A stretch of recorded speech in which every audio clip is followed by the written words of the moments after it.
আসসালামু আলাইকুম।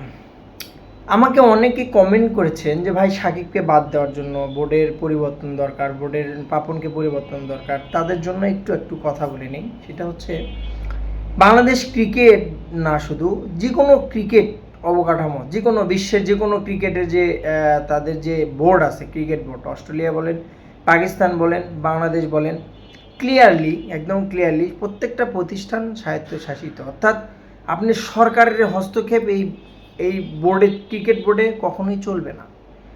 আপনি ধরেন একটা সরকার ছিল বাংলাদেশে, চেঞ্জ হয়ে গেছে, সে এখন বর্তমানে তত্ত্বাবধায়ক সরকার চলছে।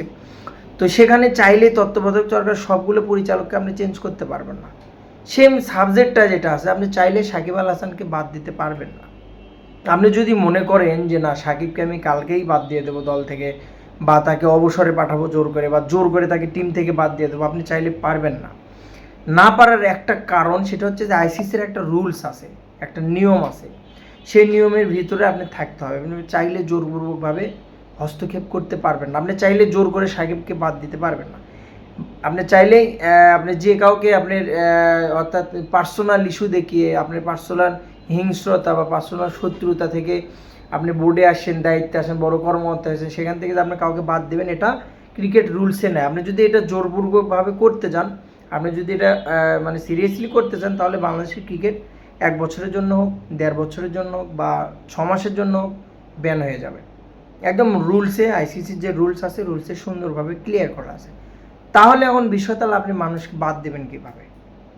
বাদ দেওয়ার একটা ওয়ে, সেটা তার পারফরমেন্স ভিত্তিতে, বা একটা কথা আছে না, কথার কথা একটা আছে যে মাস্টার যদি ছাত্রকে পিটায়, তো যে কোনো বিষয়ে একটা এক্সকিউজ দেয়, মারবে। তো আপনি যদি কাউকে মন থেকে ঘৃণা করা বা বাদ দেওয়ার ইচ্ছা থাকে, আপনি তার পারফরমেন্সে যখন খারাপ হবে, তবে আপনি কিন্তু বাদ দেওয়া সম্ভব। আপনি এছাড়া তো আপনি রাজনৈতিক ইস্যু দিয়ে কখনো কাউকে কোনো কিছুতে বাদ দিতে পারবেন না। তো যারা আমাকে কমেন্ট করেন সাকিব আল হাসানকে নিয়ে, বা আদার্স যারা বিসিবি পরিচালক আছে, তাদের উদ্দেশ্যে এই কথাটা আমার যে আপনি চাইলেই হুট করে পরিবর্তন করতে পারবেন না। হ্যাঁ পারবেন, হয়তো বা 2 মাস, 3 মাস, 4 মাস বা 6 মাস, একটা অবকাঠামো, একটা কাঠামো, একটা রুলস আছে, সেই রুলসের ভিতর দিয়ে আপনাকে যাইতে হবে। আইসিসির একটা রুলস আছে, সেই রুলসের ভিতর দিয়ে যাইতে হবে। উদাহরণস্বরূপ যদি বলি, শ্রীলঙ্কার বিষয়টা দেখেন, তাদের কিন্তু ক্রিকেটটা ব্যান করে দিয়েছিল। তারা কী করেছিল, সরকার পরিবর্তন হওয়ার পরে কিন্তু যতগুলো পরিচালক ছিল সবাইকে কিন্তু চেঞ্জ করে দিয়েছিল, যার জন্য শ্রীলঙ্কা ক্রিকেটটা কিন্তু ব্যান করেছিল। সো বাংলাদেশ যদি ওরকম কোনো কিছু করে, বাংলাদেশে যদি আপনি হুট করে সব কিছু চেঞ্জ করেন, পরিবর্তন করেন, সেক্ষেত্রে কিন্তু আপনি বাংলাদেশ ক্রিকেটের ব্যান হওয়ার সম্ভাবনা খুবই বেশি। যার জন্য প্রেশার ক্রিয়েট করা যাবে না, ধীরে ধীরে কাজ করতে হবে। তাদের যে আইসিসি রুলস আছে, রুলস অনুসারেই ক্রিকেটটা চলবে। তো বেস্ট অফ লাক, ভালো থাকবেন। ভালো লাগলে আমার চ্যানেলটা সাবস্ক্রাইব করবেন। আপনাদের সাপোর্টটাই সবচেয়ে বড় বিষয়।